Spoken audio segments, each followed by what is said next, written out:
pessoal, aqui quem fala é a professora Jéssica. Nós vamos aí começar com a nossa aula de física, tá? Dando continuidade ao conteúdo, movimento uniformemente variado. Nós havíamos estudado anteriormente movimento uniforme, que é quando eu tenho uma velocidade constante, não muda. Por quê? Porque não existe aceleração. Agora, no movimento uniformemente variado, a gente vai estudar movimento com aceleração, certo? Então, a velocidade ela aumenta uniformemente e diminui também uniformemente, ok?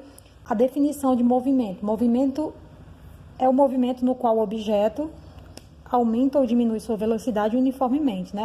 Então, nós podemos ver isso onde? No simples andar de bicicleta, num carro que você dirige, ou numa moto.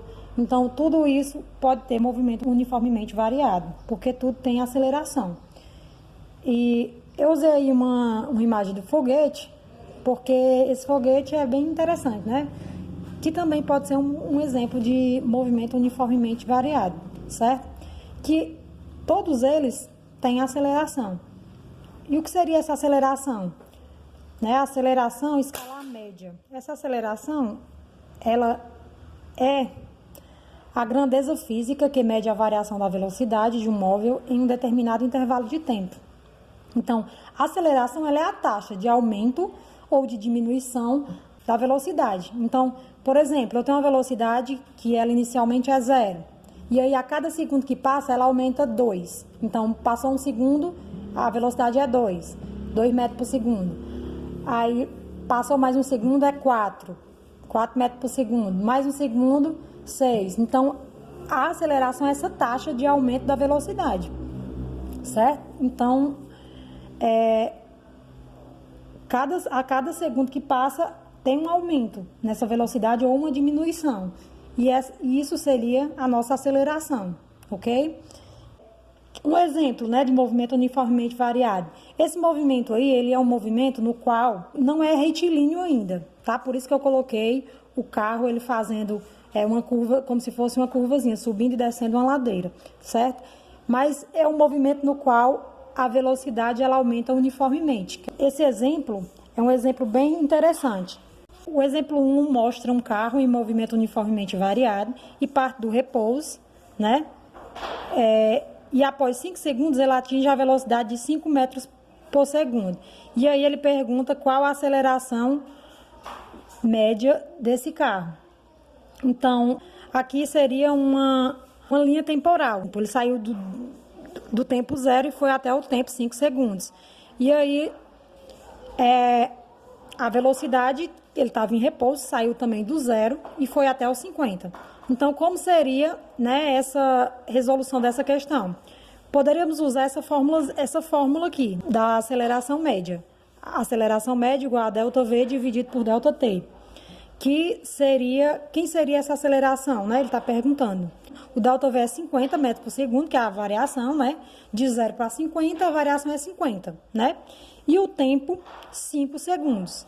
Simples assim, divide um pelo outro. Então, eu vou substituir, né, aí na equação, no lugar do ΔV eu ponho 50, no lugar do ΔT eu ponho 5 e divido. 50 por 5, 10.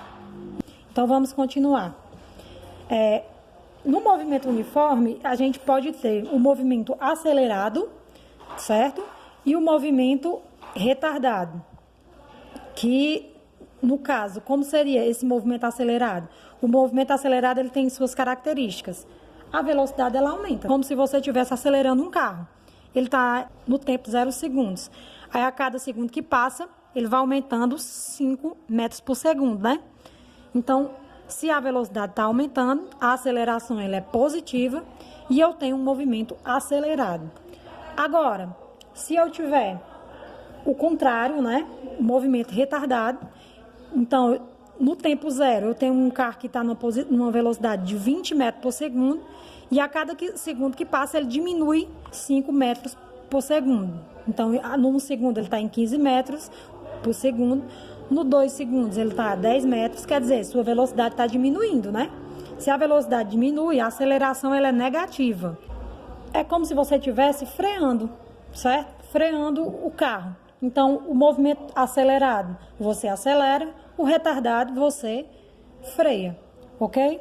Então, continuando aí. Agora a gente vai ver o movimento retilíneo uniformemente variado. A gente tinha estudado movimento uniforme, não necessariamente retilíneo, certo? Mas agora a gente vai focar no movimento retilíneo uniformemente variado, que é o movimento em linha reta, né? E com aceleração constante. Então, o movimento que ocorre em linha reta. A função horária da velocidade seria qual? Seria essa que a gente está vendo aí, ó. Como vocês podem ver, parte daquela formulazinha da aceleração média, certo? A aceleração média, ela não é ΔV dividido por ΔT? ΔV é a velocidade final menos a inicial. E o ΔT é o tempo final menos o tempo inicial, certo? Vocês podem ver isso no livro de vocês. Tem toda essa descriçãozinha também. E aí, multiplicando isso em forma de x, eu vou ter A vezes T, né? Geralmente o T0 é zero, o tempo inicial é zero. Então, você usa ele como sendo zero. Então, fica só o T. Multiplicando em forma de x, fica T vezes A vezes T, né? Igual a V menos V inicial. Que aí, invertendo aí, né? Passando o A e o T para o outro lado, nós temos V inicial mais A vezes T. É a famosa formulazinha VOT. V igual a VOT. V inicial mais A vezes T. Lembra daquele ditadozinho volt? Pois é, justamente, você pode utilizar isso para lembrar dessa fórmula da velocidade. Vamos ver o que significa cada letrinha, né? Vamos lá. Esse primeiro V significa velocidade final. Esse segundo V, depois da igualdade, é a velocidade inicial. O A é a aceleração média. E o T é o tempo gasto, né? Durante todo o processo. Então, vamos lá. Como é que a gente pode ver aí os gráficos, né? Como é que a gente pode interpretar os gráficos da função horária da velocidade? Tem dois tipos aí, movimento acelerado e movimento retardado. O gráfico do movimento acelerado, como vocês podem ver, a velocidade ela parte de um ponto mais baixo e vai subindo, vai aumentando. E o movimento e a aceleração ela é positiva, né?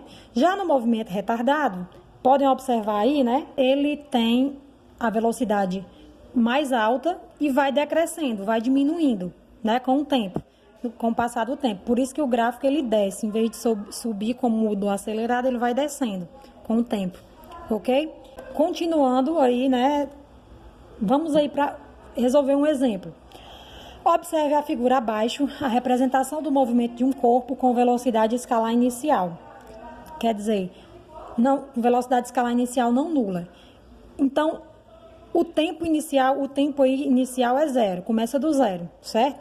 Aí ele pede, desenhe o gráfico da velocidade versus o tempo, supondo que a aceleração se mantém em 3 metros por segundo ao quadrado. Quer dizer, a cada segundo que passa, a velocidade ela aumenta 3 metros por segundo, certo? E aí ele pede para você desenhar o gráfico da velocidade em função do tempo e depois pede para você encontrar a função horária da velocidade. O que é que a gente pode fazer?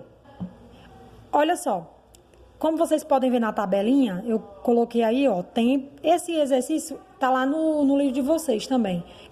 Se eu não me engano, é o R1 do livro de vocês. Do capítulo de movimento uniformemente variado. O tempo aí, ó, tempo 0, a velocidade é 4. O tempo quando é 1, a velocidade é 7. Quando o tempo é 2, a velocidade é 10. Quando o tempo é 3, a velocidade é 13. Quando o tempo é 4, é 16. Então, como vocês podem ver, está aumentando de 3 em 3, né? Que é a aceleração que ele falou lá no exercício. Então, como é que a gente faz para montar esse gráfico? Faz aí o plano cartesiano, ó, velocidade versus tempo, né? Como vocês podem ver, de um lado tá os valores da velocidade e aqui na horizontal tá os valores do tempo. E aí só ligar de um para o outro. O 4, o ponto fica justamente em cima do 4 mesmo, porque o 0 é aí, né? É o primeiro ponto, quando o tempo é 0. Aí Quando o tempo é 1, você vai ligar o 1 para o 7, porque quando o tempo é 1, a velocidade é 7.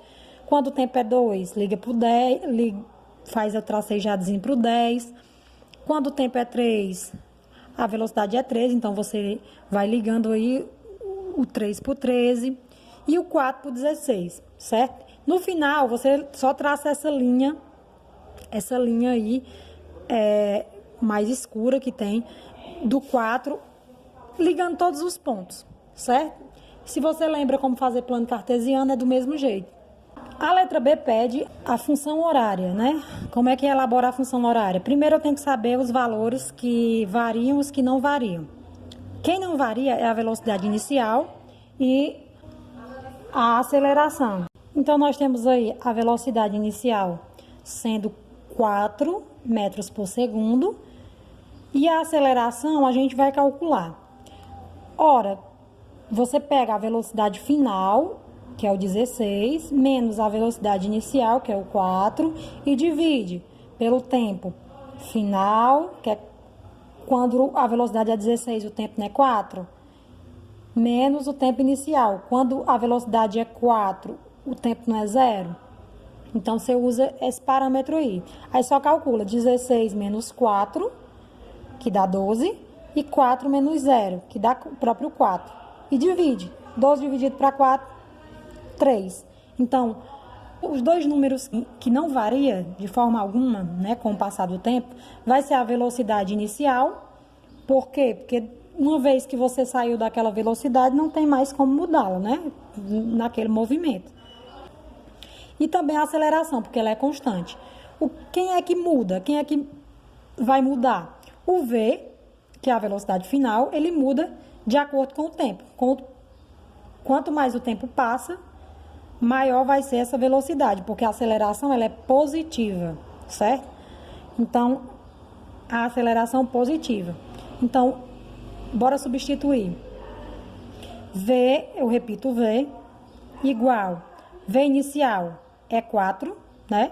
Mais a aceleração 3 vezes T. Então, só colocar o que você tem. Velocidade inicial 4 mais o 3 vezes T, certo? Então, é isso que é a resolução da letra B. Então, a fórmula aí da velocidade é V igual a 4 mais 3T. Continuando aí, né? A gente vai para um novo exemplo, que é o exemplo 3, né? Eu peguei o mesmo gráfico da questão anterior e ele pergunta qual a distância percorrida pelo móvel nos 4 segundos. Então, nos 4 segundos, você vai ter que calcular a área da figura. Aqui nós temos uma área de um triângulo primeiro, né? E depois de um retângulo, aqui embaixo, certo? Então, você precisa calcular as duas áreas. A gente já calculou a área do triângulo, que deu 24, né? 4 vezes 12 dividido por 2, 48, aí 4 vezes 12 dá 48, dividido por 2 dá 24. Aí falta só a área de baixo aqui, a do retângulo, que seria 4 vezes o 4. 4 aí no tempo e 4 na altura aí da velocidade, certo? Porque para quem não lembra, a área do retângulo é base vezes a altura, tá? Tá um pouco desproporcional, né? Porque eu devo ter esticado um pouco a figura, tá fora de escala, mas é 4 vezes 4, que dá quanto? Dá 16, né? E aí no final você só soma as duas áreas, 24 mais 16, que dá 40. Então, esse conteúdo aí, né, você vai precisar para resolver um exercício do livro. Então, pessoal, por hoje é só. Eu espero que vocês consigam compreender alguma coisa. E eu vou mandar a atividade aí para vocês, né, pelo WhatsApp, tá? Bons estudos.